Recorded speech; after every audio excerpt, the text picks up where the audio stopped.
KOWS 107.3 FM, Occidental, California. On the telephone from England, we have Colin Tudge. Good evening, sir. Hello.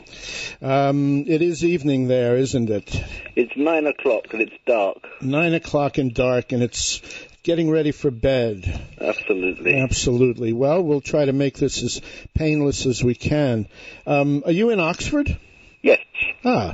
We spoke earlier a couple of hours ago with a neighbor of yours, David Deutsch. I don't know if you know him. I know the name, certainly, yes. Yeah. Well, what's the chances of having two calls to Oxford on the same little radio show? Well, Oxford's full of the kind of people who do this sort of thing. Right. We could throw a dart and hit someone worth interviewing. Yep. Okay. Colin Tudge is a biologist, an ethicist, and a philosopher, and if you don't mind, and let's see, trained as a biologist and became enamored of zoology and other disciplines, and found a tremendous facility for educating the public, and became a prolific writer with many beautiful books to his credit. It always boggles me how anyone can write so much and so well. Particularly the book that thrills me is called The Variety of Life, a survey and a celebration of all the creatures that have ever lived.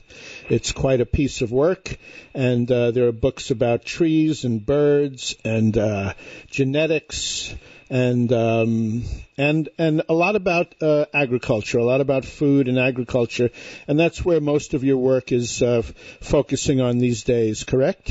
At the moment, yes, yeah. At the moment, at the moment, at the extended moment, it seems like you're up to your eyebrows in considerations of agriculture and farming. Yeah, that's true. When I left university, I wanted to be a writer. That was all I ever really wanted to do, or the main thing I wanted to do. And in the early 1970s, I went to work for a magazine just called Farmers Weekly because, I just wanted to work for Farmers Weekly.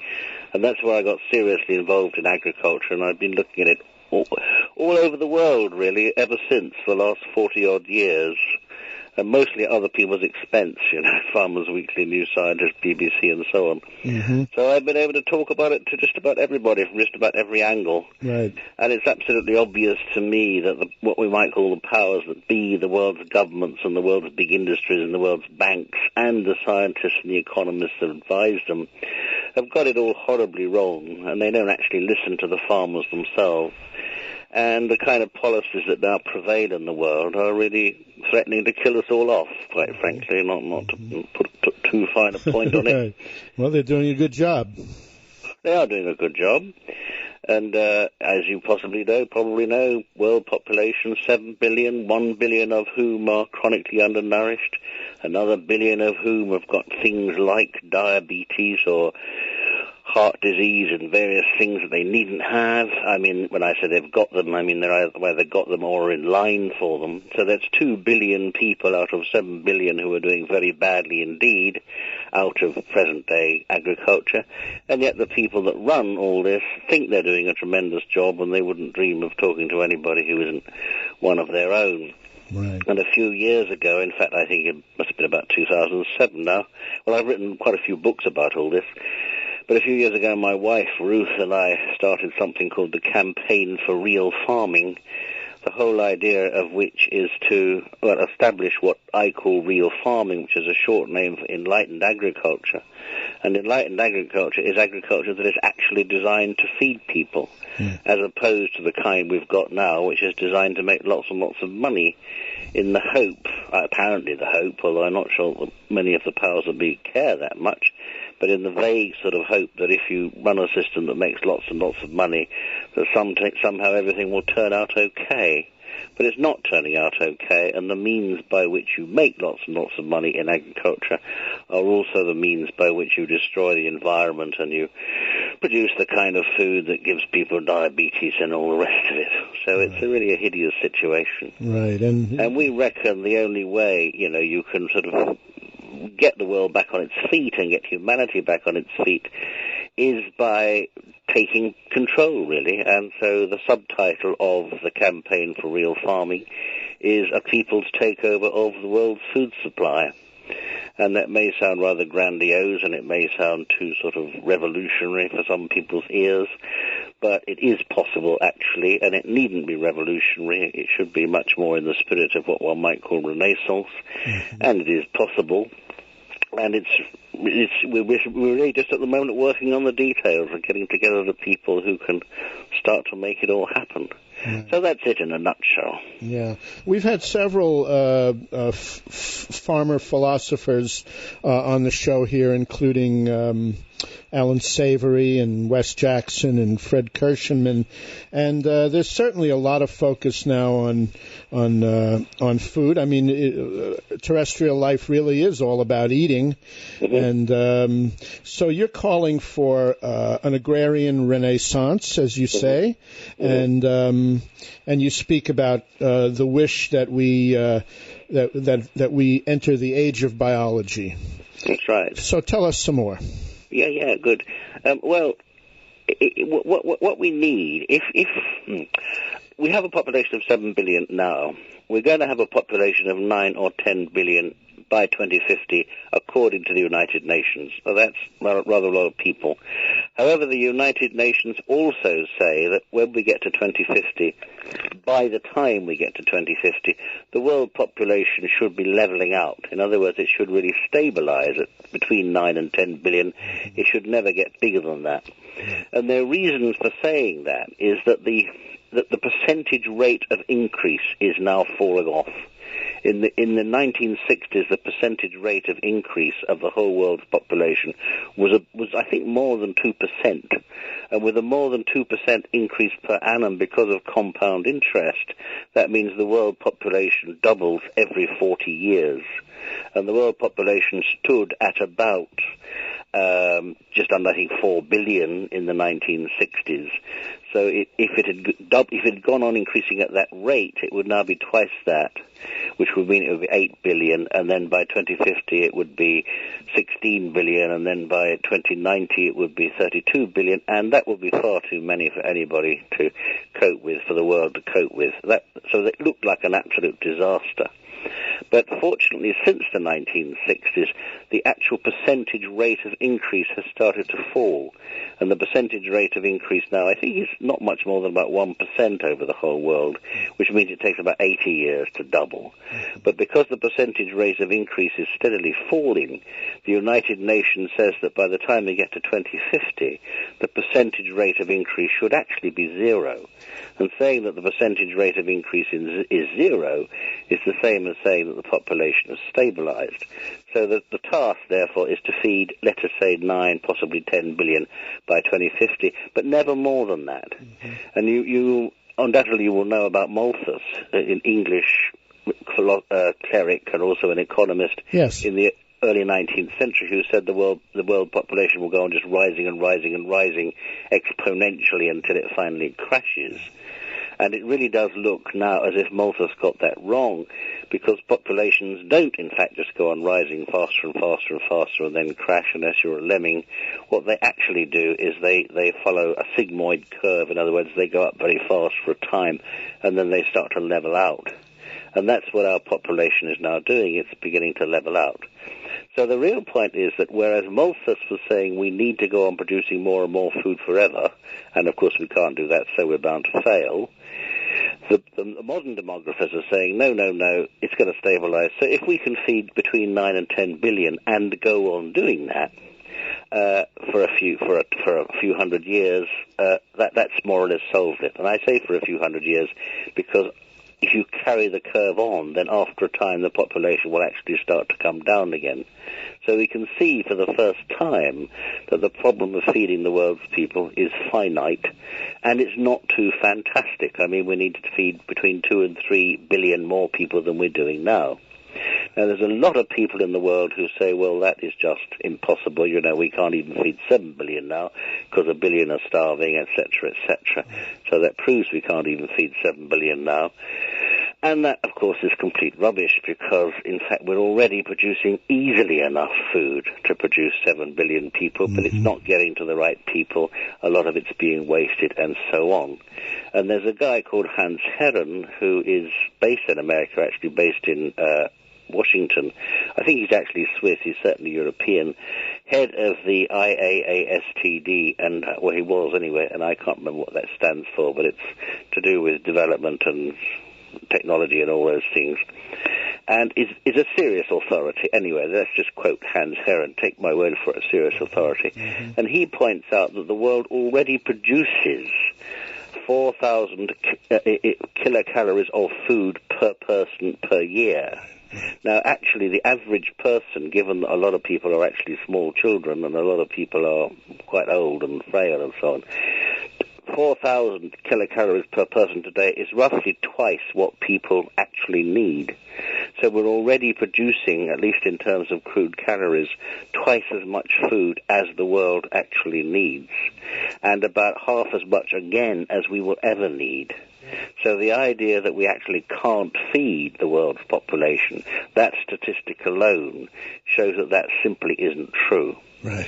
And if you do, well, if you look just in more detail at what you could conceivably do to feed people, you find that actually the task of feeding people, or everyone that's ever likely to be born, really should not be that difficult, and in fact we're already perfectly capable of doing it. Nevertheless, you read all these official reports that come from on high, and they're all basically tinged with panic, and they're all saying we need to increase the food supply by 50% in the next 30, 40 years, and we need, some people are even saying we need to double the amount of food we're producing in the next 30 or 40 years. And it's just not true. And the reason they're saying it is because there is tremendous amount of money to be made out of pretending, as it were, to double the amount of food. Right. Now then, just ask the question, okay, if we were serious about feeding the world's people, as opposed to being serious about making lots and lots of money for big industrial companies, big agro-industrial companies, how would we go about it? And what I say, and a lot of other people say, it's a kind of mixture of common sense and basic biology. You say, look, we need to produce a lot of food, because to feed 9 or 10 billion people, you do need a lot. So you need to be productive. You need productive agriculture. But you also need it to be very sustainable, because you've got to go on being able to do it. Not necessarily forever, but certainly for several hundred years. It's got to be sustainable. It's got to be resilient. It means you've got to be able to change direction, because the conditions are going to change. So you need agriculture which could do one thing this decade and possibly change to a different thing in the following decade as the weather changes. So resilience has got to be built into it, and it needs to be low input, because the things that we're now pouring into agriculture in huge quantities, like fertilizer and pesticide and so on, they're all oil dependent, and we all know that oil is going to be running out. And they all use an incredible amount of water, and fresh water is now at a tremendous premium, and the next wars could be about fresh water. And they're also using tremendous amount of phosphorus, which is it's not exactly, it is a finite resource, but the point is not that you're going to run out of phosphorus, but they're going to spread it all around the world so thinly that you won't be able to use it, if you see what I mean. You're going to wash it all out to sea in sewage, basically, or blow it away in soil erosion. Anyway, the present ways of farming are clearly not sustainable, but therefore, if you want to keep it going, you've got to be low input. So now we ask the question, are there any precedents out there? Is there any clue we can get to how to produce lots of food with low input, sustainably and resiliently? And the answer is, of course, you just have to look at nature. And how does nature do it? Nature has been productive continuously, in other words, wonderfully sustainably, for the last 3.8 billion years without interruption. And that, frankly, is long enough, to be going on with. And it is tremendously resilient, nature. Through that 3.8 billion years, there have been fantastic changes of climate, as we all know. There have been times when the world has been almost frozen, almost from pole to pole, and there have been times when it's been tropical from pole to pole. Right. You see wonderful results of that in North America. Your own continent is full of the evidence of these changes, and yet we know that through all the ages, whatever the climate through at nature, nature came roaring through with triumphantly. And the question, therefore, is how does nature do it? And there are obvious clues. I mean, the main thing about nature is that it is incredibly diverse. And what diversity means is that in terms of productivity, everything is working together. You get these symbioses, you get these synergies, everything feeds on everything else, everything helps everything else, and very diverse systems can be much more productive. They make much better use of the resources than very, very simple systems, and there's lots of evidence of this in the laboratory, in the field, and so on. It's kind of obvious. They're also very resilient, these very diverse systems, because, they're not very susceptible to epidemic, because no epidemic can really get stuck into them. And, natural selection works, so if some bits of the system suffer, the rest come roaring through, and so on and so on. So you've got your productivity, and you've got your sustainability, and you've got your resilience, your ability to change. And, of course, wild nature is low input.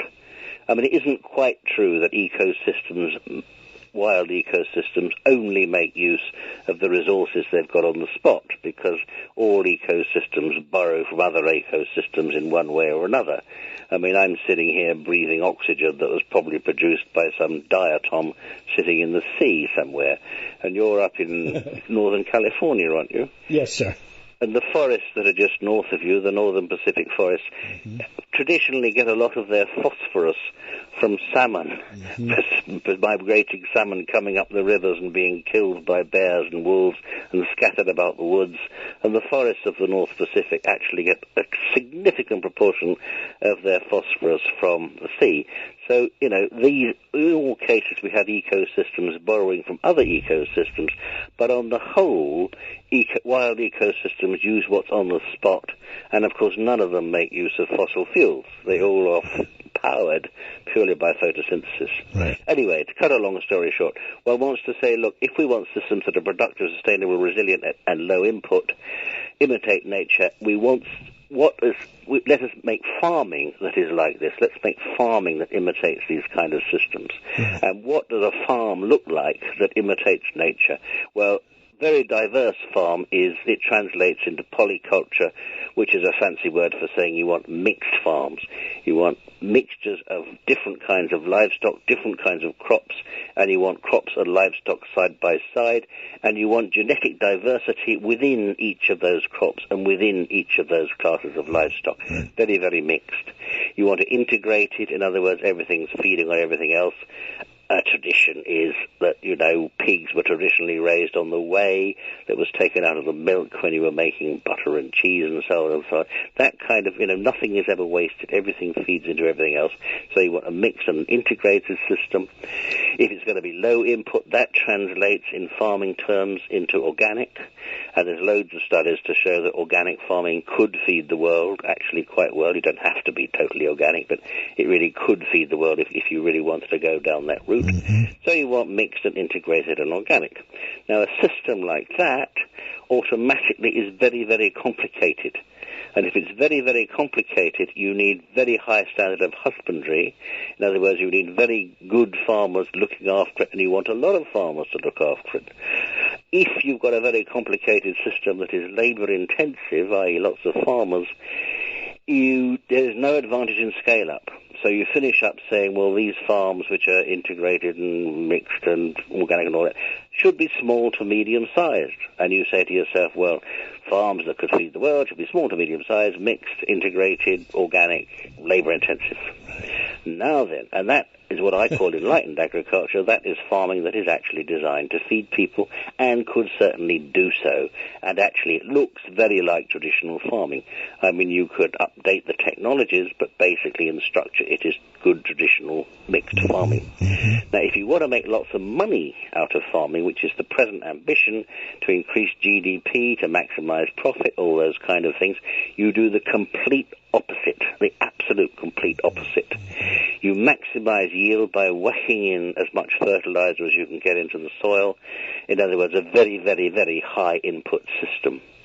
You add value, as the expression is, by not sort of, just eating the stuff that's produced, but by making it into something more costly. So you're into things like packaging and sending strawberries from one side of the world to the other out of season. But also, most importantly, you turn grains, which are the basis of all the world's great cuisines, all the world's great cooking, you feed it to livestock, so that we now feed half the world's wheat to livestock, half the world's maize at least, except you're now using it for biofuel in your country, half the world's barley, something like 80% of the world's maize actually goes into livestock, and well over 90% of the soya. I mean, we waste at least half of our grain by just chucking it at pigs and poultry, but also increasingly at cattle. Absolute nonsense. But that's in order to make money. That's called adding value. The third thing you do if you want to maximize your profit is to cut your costs. And the easiest way to cut your costs is to cut the labor, because in a traditional farm, labor was the most expensive input. If you cut your labor, then you have to have a simplified system. You can't have a nice, complicated system of the kind that you need to really work. So you're into monocultures. And the only way you can make them work is by whacking in loads and loads of pesticide and herbicide and so on, because they're incredibly vulnerable to disease and to pests. So you're into chemical inputs, etc. And with a simplified system, you can't do complicated husbandry. You just want to get the machines to work. Then you want bigger and bigger machines to get economies of scale. So you practice monoculture, not in small units, which is what you really want, but in units that are bigger and bigger and bigger. And in your country, 10,000 hectare farms are really commonplace. 100,000, I think, is pretty commonplace. In the Ukraine, they're up to 300,000 hectares, of continuous wall-to-wall wheat or whatever it might happen to be. It's the complete and utter opposite of what you need to do if you were serious about feeding people. And the worst thing probably of all, though, about the cutting of labor is it's very dangerous for a start. You can't look after the animals properly, so you're always likely to get tremendous outbreaks of epidemic. And in our country, we've had one epidemic after another in livestock ever since the 1970s. BSE, foot and mouth, swine fever, swine flu, bird flu, etc., all in the end caused by lack of good husbandry, because there aren't enough people. And also, probably the worst thing of all, if you cut the labor, you throw huge numbers of people out of work. And in your country, there's a nice or a nasty statistic, whichever way you want to look at it, that there are now more people working full time. There are now more people in jail in your country than are working full-time on the land. And that is a country which Thomas Jefferson envisaged as being, a nation of small farmers. And in a country like India, you have something like 60% of people working on the land, which may be too many, actually, but it's not too many. It's almost the right number for a country like India. But it means you've got about 600 million people working on the land, a population roughly twice the United States. And our country, until recent, our government was encouraging the Indians to get rid of their labor and to modernize their farming, modernize in inverted commas, to make it more like our agriculture, where we have only 1% of people on the land. Well, if the Indians threw all their people off the land to make their agriculture more like ours, they would put about 500 million people out of work, and there's nothing else for people to do. So everything says, common sense says, keep employment on the land, because you need the complicated husbandry to make it work. You need good farmers, and of course people need jobs. So that's what the social forces are telling you, that's what the biology is telling you, that's what common sense is telling you. But if you want to make lots of money, chuck the people out, go for industrial chemistry, go for big machinery, go for biotech. And because making lots and lots of money is the only thing that's in these big governments' heads as far as one can see, and of course is the only thing in the heads of the corporates, because that's what they're for, that is the route the world's going down. And it's killing us. Yep. That's the thesis. Not a bad one at all. You refer to agroforestry. What is that about? Well, traditionally, some people have grown trees and they're foresters, and some people have practiced agriculture and they're farmers. And traditionally, the two have often been very much at odds. And you see that actually in your country where, round about the edge of Yellowstone, for example, Wyoming, there are people that are very interested in trees and people who are very interested in farms, and they seem to be antagonistic. You either do one or the other. And in my country, Britain, I'm sure it's the same there, you can get grants for growing trees, you can get grants for doing various things with farms, but you can't get grants for putting the two together. You're either one thing or the other if you put them together. Excuse me. However, if you start to do a little bit of biology, you see that actually you can mix farms and forestry very, very well. And this is a surprise to some people. But one of the best farmers I know, I hope you won't mind me saying his name on American television, don't see why I would, is a chap called Martin Wolfe, who works in the county of Suffolk, which is in the east side of England. Suffolk is a bit like your sort of Midwest. It's the nearest we've got to the Midwest. It's sort of prairie corn all over, wheat in our case, all over the place, industrial type farming. Martin's farm, however, it's not very big. It's less than 100 acres, but he's got strips of trees. I mean, corridors of trees. And the trees are basically of three kinds. I mean, you've got hazel and willow, which are there just as very quick growing, and you can use them for fuel and so on. More or less the only form of biofuel which is really acceptable is these very quick growing trees that you would otherwise you wouldn't be using for anything. But among them he has serious hardwoods like chestnut and walnut and oak and so on, which steadily grow, and they enhance the look of the farm and they increase their value year by year. And also loads and loads of fruit trees. So on the whole farm, there are loads of fruit trees, but they're not stuck together side by side as they are in an orchard. They're in these rows, about 18 yards apart. And the total amount of trees is quite high, so the fruit yield is quite high. The trees are near enough to be pollinated by each other, by bees, but they're not near enough to spread their diseases, as can happen very easily in an orchard. At least that's the idea, and it seems to work. Now, the point is, you see, you have your trees in rows. Between the trees, you have, therefore, strips of ground. And you can use your strips of ground for absolutely anything. You can use them for arable, in other words, for wheat or barley or whatever. You can use them for horticulture, lettuces and beans and all the rest of it. Potatoes, which is, you can call that horticulture. Or you could use them for any kind of livestock, cattle, sheep, pigs, and for poultry. And furthermore, you can rotate them. You can move, you know what rotation is, I imagine. You could have arable one year and then horticulture the next year and then livestock the next, and that way you keep the fertility up and you keep the diseases down and so on. Now, traditional farming, so traditional sort of farming law says that if you sort of grow wheat, for example, or horticulture up against trees, then your yield is going to go down like mad. And actually it turns out not to be true.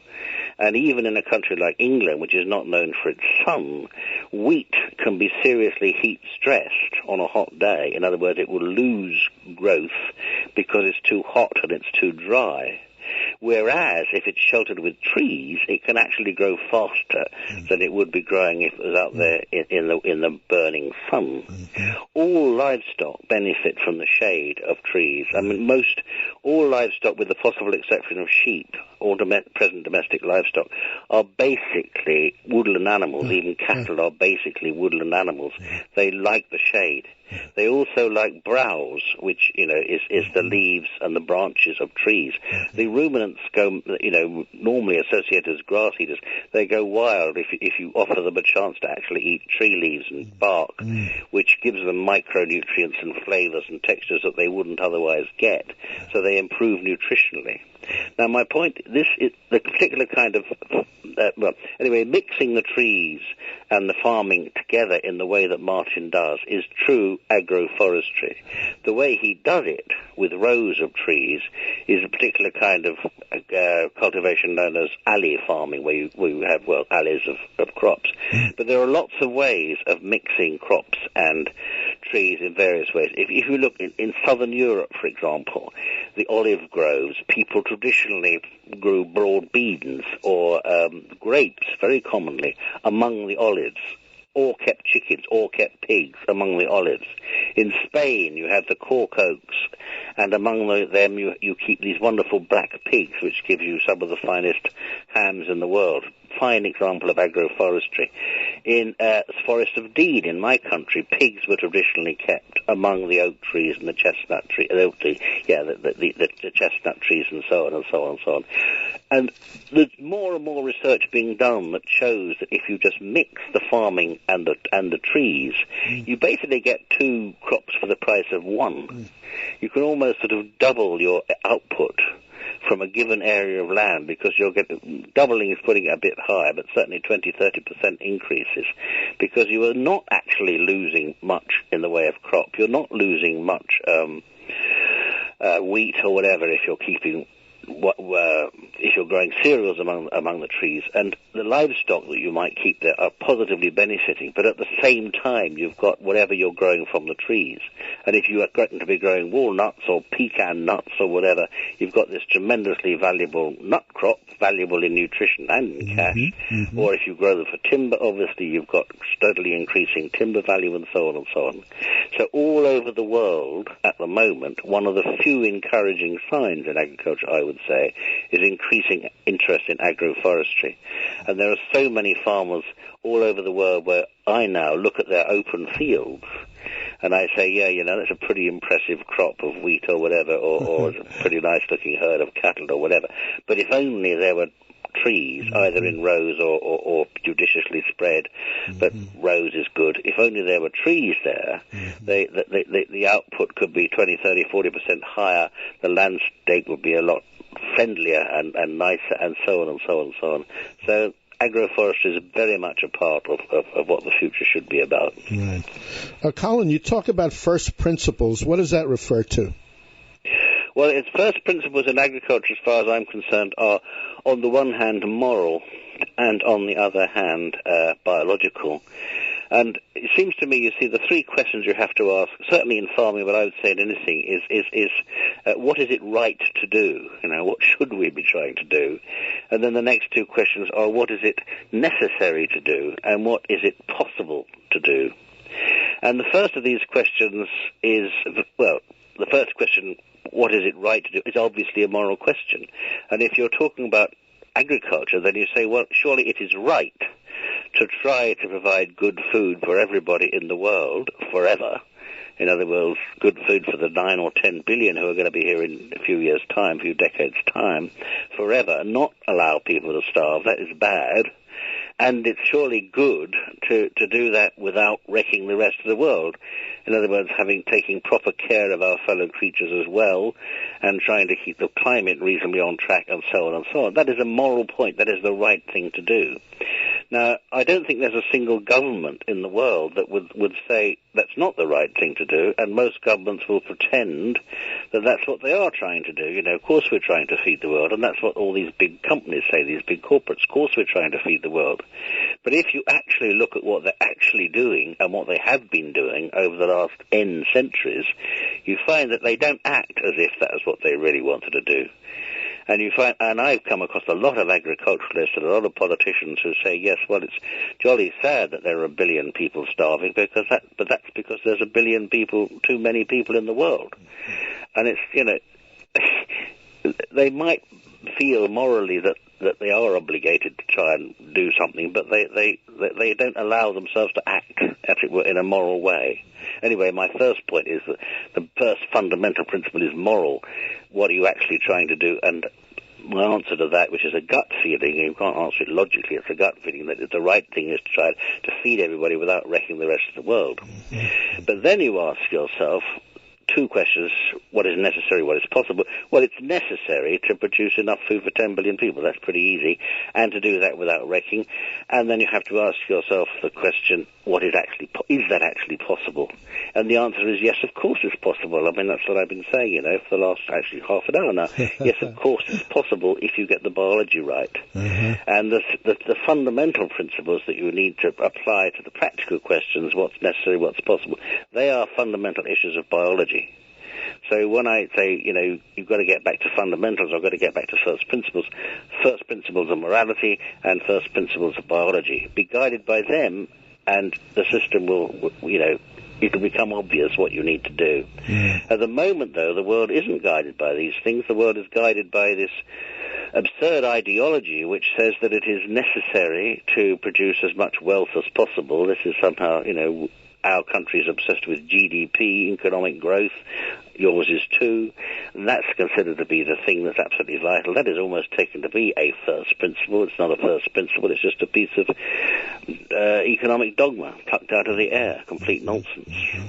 Complete opposite of what I would call a fundamental principle. Where does high-tech fit into all of this? Sorry, I can't hear. Pardon me? I can't hear. Sorry, a train went by. I was asking, where does high-tech fit into all this? You say you have a love-hate relationship with science. Yeah. Well, I mean, science is what I did and always wanted to do, and I think I've been sort of, I started doing science well over 50 years ago, and I don't want to boast, but I think I'm quite good at it. I think I understand it, and if I didn't think it was wonderful, I wouldn't want to study it. But science in its original form, science as sort of developed in the 17th century, and the first modern scientists, or recognizably modern scientists, as opposed to the medieval scientists, they were all extremely devout. I mean, basically, well, mostly they were Christians, because actually, as it happened, science in its modern form, emerged from Christian countries. And so people like Galileo and Newton and Robert Boyle and John Ray and so on, Leibniz, Descartes, were all extremely devout people. And they said, science is for the glory of God. And what they really meant is exactly what they said. But I mean, if you wanted to translate that into different terms, if you wanted to not use that theological language, you could say, look, science is actually about admiration. It's about seeing how wonderful nature really is. It's an exercise in reverence rather than an exercise in control. But nowadays, you see, we've lost that sight. We've lost that sense of science being something that you do in order to see how wonderful the world is. And we've become very materialistic, and we've become very acquisitive, and we've become to say, look, the purpose of science is so that we can control nature. Or, as the expression we used to hear quite a lot right back in the 50s and 60s, still do, conquer nature. And the whole idea is not that you admire nature and you see how wonderful it really is with the aid of science, but that you take nature by the scruff of the neck and you beat it into shape, and you treat it as a resource, and you turn the resource into commodities in order to make ourselves as rich as possible. For whatever reason, it's never quite explained why it's supposed to be so amazingly desirable to be incredibly rich, but that's what the whole aim of the thing. That's how it's now being aimed. Now, as I say, I think science in its form, in the form of a way of admiring nature, is rather wonderful, and it becomes a kind of religious thing, is how it was originally seen. But science as a way of beating nature up and taking it by the scruff, etc., I think is rather obscene and hubristic and rather horrible. And when it comes to high technology, I mean, of course, if you get some grasp of how bits of nature work, then you can devise technologies that are very clever, that can make our lives much better without wrecking the rest of the world. I mean, I think, the modern electronics is just absolutely wonderful. And the fact that you and I can have this conversation 3,000 miles apart, 5,000 miles apart, I mean, I'm enjoying it, and I hope you're enjoying it. But, it's enhancing our lives, and Absolutely. It should enhance everybody's life. Absolutely. Or modern medicine, some aspects of modern medicine, of course. I mean, it's a wonderful thing that women can have babies relatively fearlessly. Not much goes wrong these days, and if it does, you can probably get round it, whereas, 300 years ago, even 50 years ago, no, not quite 50, but 100 years ago, it was a dangerous thing. It's a wonderful thing that it's no longer a dangerous thing. So, of course, high technology coming out of science is wonderful, provided it's used for benign purposes. But once it's used just, so that one group of people or one country can just exert their might over another country, with the military and so on.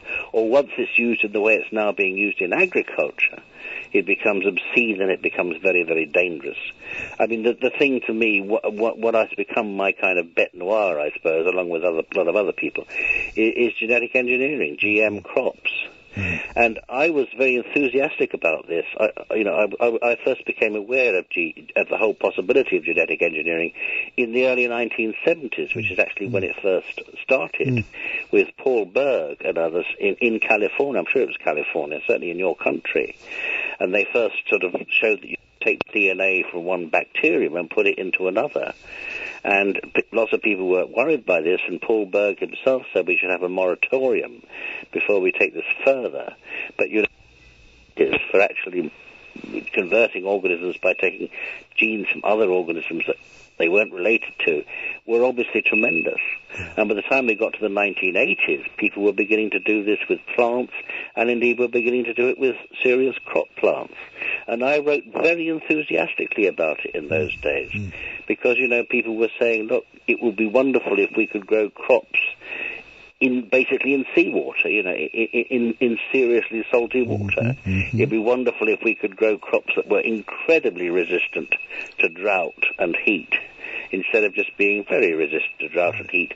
And one of the great targets then was sorghum, which is one of the great dryland cereals, but it wasn't quite heat resistant or drought resistant enough. And I met scientists in India who were saying that we want to take genes out of peanuts, groundnuts in other words, which are ludicrously heat and drought resistant, put them into sorghum and produce, this kind of super sorghum that could be grown, for example, in the Sahel, which is this great, very, very dry area to the south of the Sahara, and transform some areas of the world which at the moment are, among the most deprived and difficult in the world. So, the promise of it was wonderful.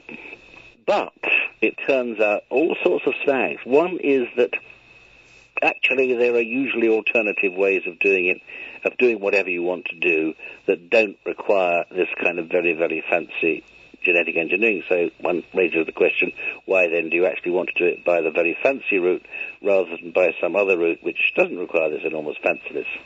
But also you discover that usually when you've got sort of an area of severe deprivation, crops are failing and so on, or people are just not farming in ways that feed themselves, it isn't to do with a defect in the crop necessarily. Usually it's not. 9 times out of 10 it's not. 9 times out of 10 the deficiency lies with infrastructure, with extraneous factors of that kind, political factors of various kinds. For example, one reason why Indian farmers don't produce more milk than they do in village India is not that they haven't got highly productive cattle, not that they need GM cattle, as some people are now trying to pretend, but they don't have roads with hard surfaces. So when it rains and the cows are actually producing any milk, they can't use the roads anyway, so there's no point in producing more milk because they've got no one to sell it to. It's that kind of thing that you find is really holding up world agriculture, not any lack of any kind of fancy crop. So, you begin to find there aren't really many problems that GM can solve that other people, that, couldn't be solved by other means, or which indeed need solving at all. It's other things like better roads, better markets that would actually make agriculture work. And then you look even closer and you say, well, what is GM actually being used for? Well, GM maize you've got in your country. This is quite common. What is the maize being used for? Well, nearly 50% of the maize in your country now, what you call corn, is it's being used as biofuel. I mean, is that a vital world problem? I mean, I don't think it is, not really. A lot of it's being used on cotton. Well, cotton is a handy crop for making lots of money, but actually it's not a food crop. It's not feeding the world. And you'll find, for example, in India, people have been growing GM cotton because it's sort of boll weevil resistant and so on. But it transpires that the farmers who grow cotton by traditional means, which is basically in rather small amounts on organic farms, they don't get as much yield as the high base-yielding GM things do, but they resist boll weevil anyway, and they're much more drought-resistant and so on. In other words, the traditional husbandry solves the problem very well, and the new technology doesn't actually do it. And the more you look at it, and soya, of course, most soya now is GM. Huge amounts of the Amazon jungle have been felled to make way for soya, and the Cerrado, which is the semi-dry forest of Brazil, which is absolutely huge. And then people don't talk about it much, but it's a very, very important habitat, and that's being ploughed up to make way for soya, which is mostly GM. What is it for? Well, it's for feeding European cattle. Don't the Europeans have enough cattle already? Yes, they do. So why is it being done? Well, because actually you could make more money by using cheap Brazilian soya than you can by growing protein at home in order to feed your cattle, and so on and so on and so on. So you find that this technology is actually not being used. Well, first of all, it isn't necessarily got much of a contribution to make to feed the world, despite the enthusiasm at the beginning, but also that's not what it's being used for. It's actually being used to make lots and lots of money for big corporates, a few big companies, which enables them to take over vast areas of the world, vast areas of agriculture. And the disgraceful thing about governments, certainly including my government, but your government as well, I know less about yours than I know about mine, is that they go along with this. They go along with what the big corporates tell them. Firstly, because governments love to do things that are sort of flashy, and this is high-tech and simple solution. Secondly, because they love doing deals with big people, big corporates, rather than trying to deal with lots and lots of stroppy farmers. And thirdly, because it is hugely profitable. And governments like to say, well, look, we've got all these hugely profitable companies working within our boundaries, within our borders. They make loads of money. This is what we call GDP. We are managing economic growth. We are making the country rich. Well, actually, no, they're making a few companies rich. They're throwing loads of farmers out of work. They're ruining vast areas of countryside for no reason at all, except to make lots of money. Now, this is a huge and horrible misuse of a high technology, and that's where the hate comes in. Well, I think you said it earlier. They're killing us all. We're all collectively committing suicide with this system. The governments are bought and paid for pretty much entirely now, and it's up to us to get a grip one way or another. Absolutely. Absolutely. I don't want to neglect the opportunity. If you want to, you recently published a fairly controversial piece about Professor Dawkins. I don't know if we want to take a few minutes and go over that or not. The other thing is that you published, you posted recently something called The Absolute Importance of Ethical Investment. Might be something you want to touch on. Well, that would follow on more from what we've just been talking about, I think. Because, as I said at the beginning, it is the case that governments and corporates now working, but you can't really tell where government ends and corporate begins. I mean, they've become the same thing. Jefferson had the idea that it was the job of governments to keep corporates in check or to keep commerce in check. And that idea has been completely abandoned now. I mean, nowadays they just work as one. But where we're going with but I said at the beginning, therefore, and the system that's emerging as a result of this corporate government alliance is very damaging, as we've been discussing. So the point is that if human beings at large, people at large, actually give a damn, we have to take matters into our own hands, and the question is how. And I reckon that, historically there have been three ways in which one makes change. And the first is by reform, which means in effect that people at large spend our time trying to persuade governments and trying to persuade corporates to behave differently. Now, I think probably some attempts at reform, you have to keep hammering away at this. You have to keep trying to persuade politicians to behave differently. But on the whole, it's a waste of time because they actually have their own agendas and they're not really listening to anybody that's trying to tell them they ought to be doing something different. They're interested in doing things the same and staying in power. So there are huge limits on what you can achieve by reform. and too many people are wasting their lives at it, actually. The second kind of way of achieving great change is of course, by revolution, but I'm not advocating revolution for all kinds of reasons, one of which is that you can't tell how any political action is going to turn out, but revolution seems to be more uncertain than most, and very few revolutions turn out the way the revolutionaries wanted them to do. And, of course, in a revolution you get a huge amount of what I think the military calls collateral damage. In other words, a lot of people get killed who didn't deserve to get killed. So I'm not advocating revolution. I don't want to be dragged off to Guantanamo Bay as a dangerous insurgent and all that kind of stuff. But the third way of affecting change, there is a third way of affecting change, which I think is much more effective than either, and that is renaissance, which, of course, literally means rebirth. And what that means is that a group of people simply decide that they're going to start doing something differently. They're going to start doing things differently. And that is what humanity in all countries collectively, or groups of people everywhere, could start doing. We could start doing something differently. Now, it seems to me that, this word democracy, a wonderful word, hasn't been achieved in any country in the world, actually. My country I wouldn't call democratic. I don't think I'd call your country democratic. I don't know what you'd call it. But, it doesn't work the way one feels democracy ought to work. But there is still enough of democracy left to make it possible for individual citizens or groups of citizens to do things differently if they choose to do so. This wasn't true in Soviet Russia. This wasn't true in Maoist China. You just couldn't do things differently if you chose. But in your country and mine and the Western world, you can do things different if you choose. Also, a lot of people who want to change the world radically attack capitalism, as it were, across the board. Capitalism is bad, capitalism is evil, all that stuff. I don't think that. I don't believe that's true. It does seem to me that the modern neoliberal capitalism that we've got, which in fact is a sort of big battle between corporates called the global market, but it's just big blokes punching it out and little blokes being crushed. This is an evil, but it's also an aberrant form of capitalism. It's nothing like, actually, the way that Adam Smith envisaged it in the 18th century.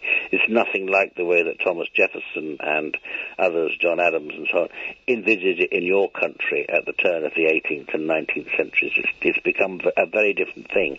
They were all afraid of the corporates. They actually liked small businesses, lots and lots of different consumers, lots and lots of variety, lots and lots of entrepreneurs, and that is sort of what one might call a sort of primitive prototype capitalism.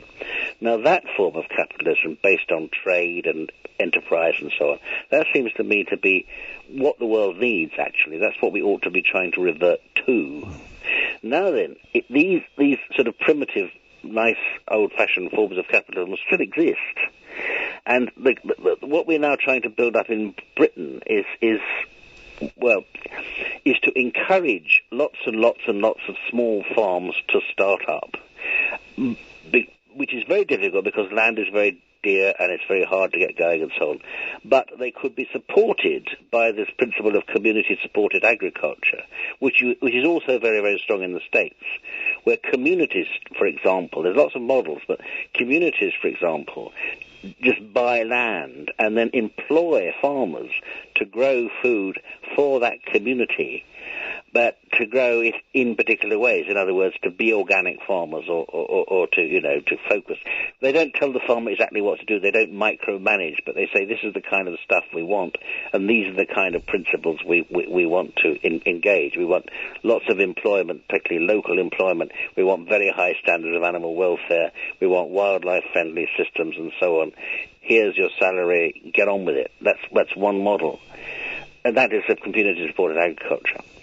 But then another system which could work through community-supported agriculture is this whole principle of ethical investment, where you just say to people at large, look, you can invest anything you like, $10, $1 million, however many dollars you want to invest.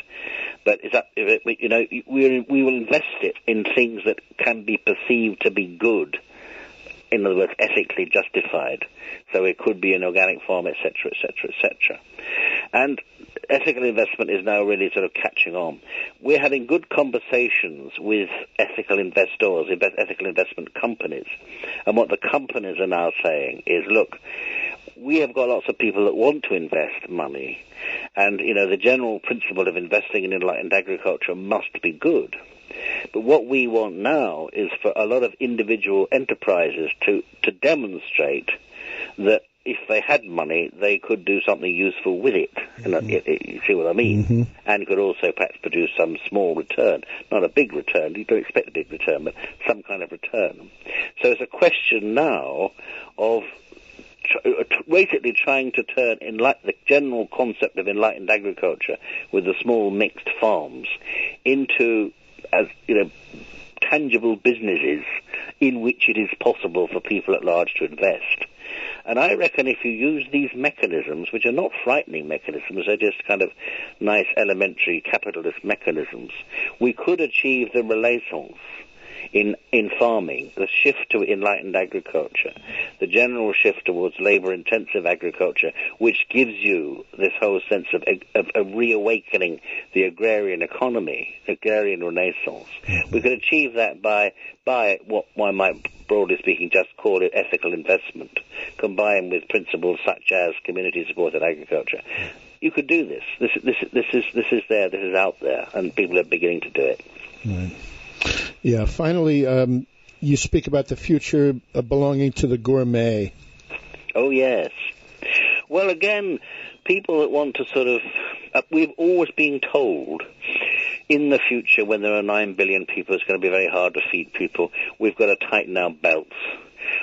Or we're being told, of course the whole trouble is with meat. You can't go on producing all this meat, and therefore, we've got to be vegetarians, or we've got to learn to live on bean curd or something, and there's all these modern ersatz forms of meat made out of spun beans and all that kind of stuff.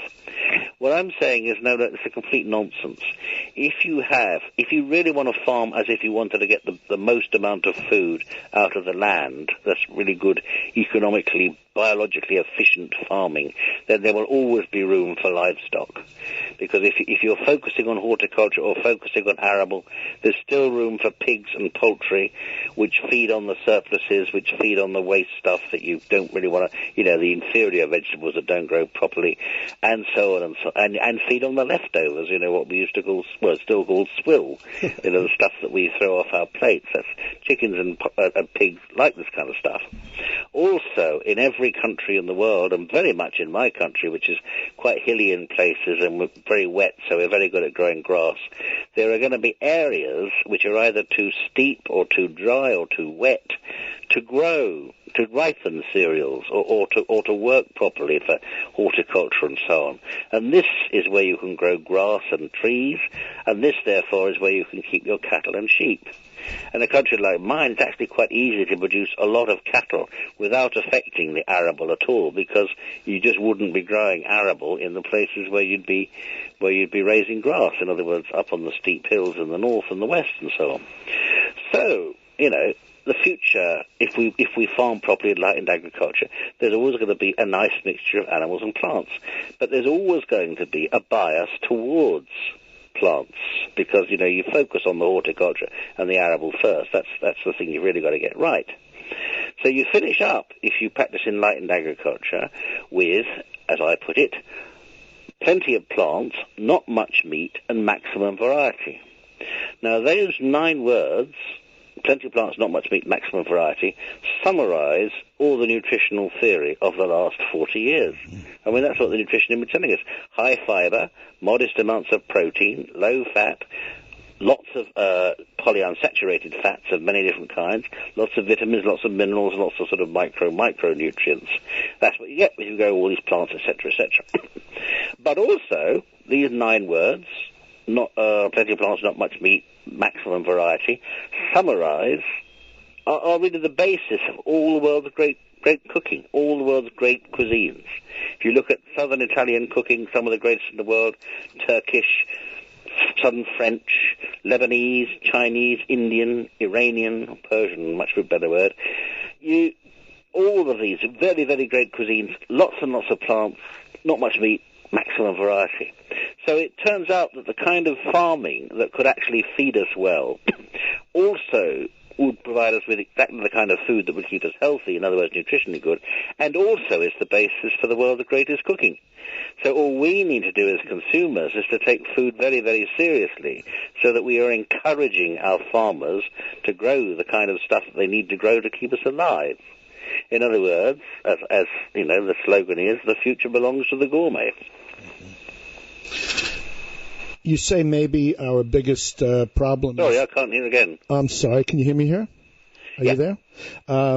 You have said that perhaps our greatest problem is that we suffer from a lack of faith in ourselves and each other. Oh, yeah. This was part of my sort of argument with Dawkins. I mean, you know, I said I started life, well, I still am very much involved in biology. Sorry. And I do regard Charles Darwin as you know, the greatest of all biologists. I think he was quite wonderful. And I was sort of brought up with Darwin because when I was at school we celebrated the 100th anniversary of Origin of Species. That was Origin of Species written in 1859, and I was finishing school around about 1959. So I was brought up with Darwin. But one of the legacies of Darwin, which is, I think, very, very unfortunate, is the idea that nature is absolutely competitive to the core. Before Darwin, two decades before Darwin wrote Origin of Species, Lord Tennyson, Alfred Tennyson, wrote this wonderful line of poetry, nature red in tooth and claw. And Darwin almost is a kind of extension of the idea of nature being red in tooth and claw. And life, in fact, being one long punch-up from beginning to end.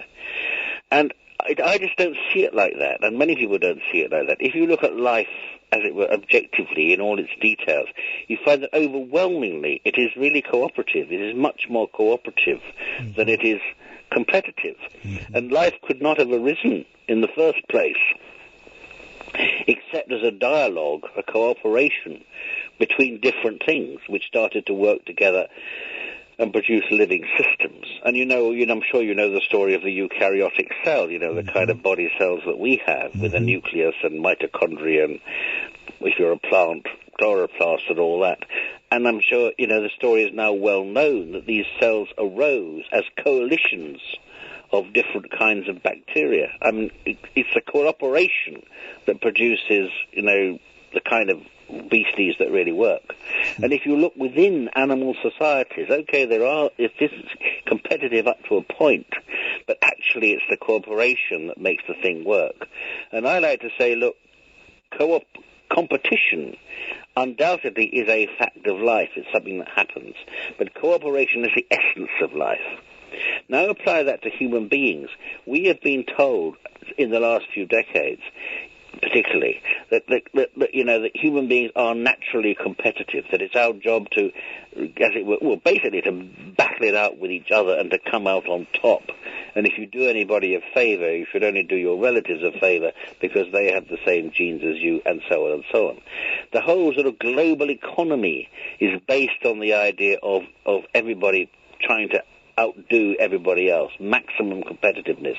And it's supposed to be a fight to the death. The companies that lose simply disappear, and so on and so on and so on.